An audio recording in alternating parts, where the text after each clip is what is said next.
You should start here with some vocabulary work. On this screen, 5 keywords that will build up and enrich your vocabulary. If they're easy, don't spend a long time on them, recap them and move on. If they're more difficult, spend time until they're embedded, until you know them really well. You should pause the video here and take a good look at them. When you unpause the video, there are 2 testing slides to help you self-test yourself to be sure that you know where you're going. If you pause on each one, they will test different aspects until you're sure you've got it stuck in your head.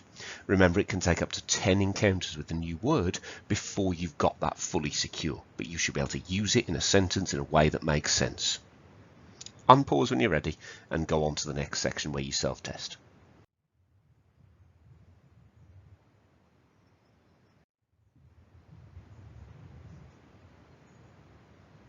At this point, you need some background. You need to discover who Elon Musk is. Watch these 2 documentary clips in that order in order to explore this further. You'll find both of them listed in this playlist. You might wish to take notes, or you might just watch and enjoy that extra bit of learning.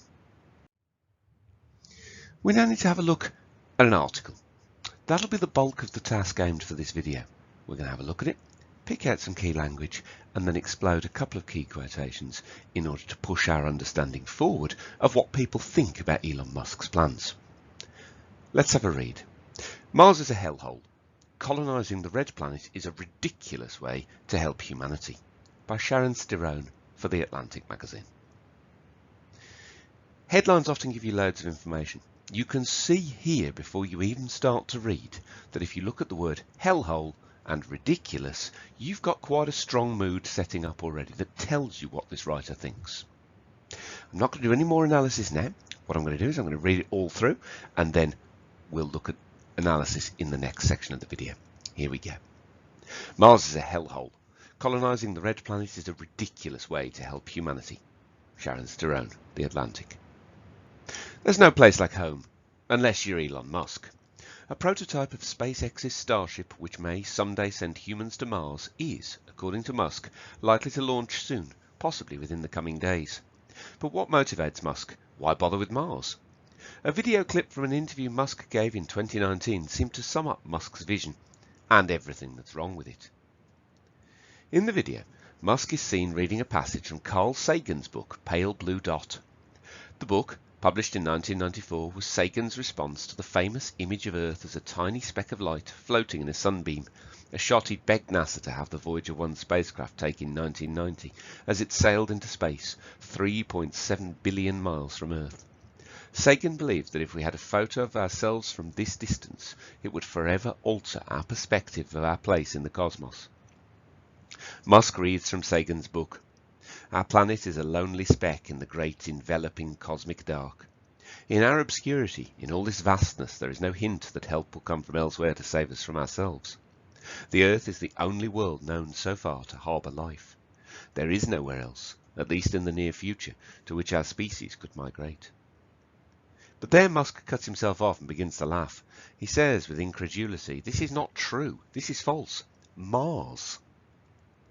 He couldn't be more wrong. Mars. Mars is a hellhole. The central thing about Mars is that it is not Earth, not even close. In fact, the only thing our planet and Mars really have in common is that both are rocky planets with some water ice and both have robots, and Mars doesn't even have that many. Mars has a very thin atmosphere. It has no magnetic field to help protect its surface from radiation from the sun or galactic cosmic rays. It has no breathable air, and the average surface temperature is a deadly 80 degrees below zero. Musk thinks that Mars is like Earth. For humans to live there in any capacity, they would need to build tunnels and live underground, and what is not enticing about living in a tunnel lined with SAD lights and trying to grow lettuce with UV lights? So long to take deep breaths outside and walks without the security of a bulky spacesuit, knowing that if you're out on an extravehicular activity and something happens, you've got an excruciatingly painful 60-second death waiting for you. Granted, walking around on Mars would be a life-changing, amazing, profound experience. But visiting as a proof of technology or to expand the frontier of human possibility is very different from living there. It is not in the realm of hospitable to humans. Mars will kill you. Musk is not from Mars, but he and Sagan do seem to come from different worlds. Like Sagan, Musk exhibits a religious-like devotion to space, a fervent desire to go there, but their purposes are entirely divergent. Sagan inspired generations of writers, scientists and engineers who felt compelled to chase the ore that he dug up from the depths of their heart. Everyone who references Sagan as a reason they're in their field connects to the wonder of being human and marvels at the luck of having grown up and evolved on such a beautiful, rare planet. The influence Musk is having on a generation of people could not be more different. Musk has used the medium of dreaming and exploration to wrap up a package of entitlement, greed and ego. He has no longing for scientific discovery, no desire to understand what makes Earth so different from Mars, how we all fit together and relate. Musk is no explorer, he is a flag planter. He seems to have missed one of the other lines from Pale Blue Dot. There is perhaps no better demonstration of the folly of human conceits than this distant image of our tiny world. Sagan did believe in sending humans to Mars to first explore and eventually live there, to ensure humanity's very long-term survival. But he also said this: what should we do with Mars? There are so many examples of human misuse of the Earth that even phrasing the question chills me. If there is life on Mars, I believe we should do nothing with Mars. Mars then belongs to the Martians, even if they are only microbes. Okay, you've seen the overall article. You've understood the main purpose of it. We shouldn't go to Mars. It's a silly idea. We're now going to zero in on 3 quotations and we're going to pick them apart. I'm going to support you with that and then I'm going to leave you to write those ideas up. Let's have a look at the first one. Musk has used the medium of dreaming and exploration to wrap up a package of entitlement, greed and ego. He has no longing for scientific discovery, no desire to understand what makes Earth so different from Mars, how we all fit together and relate.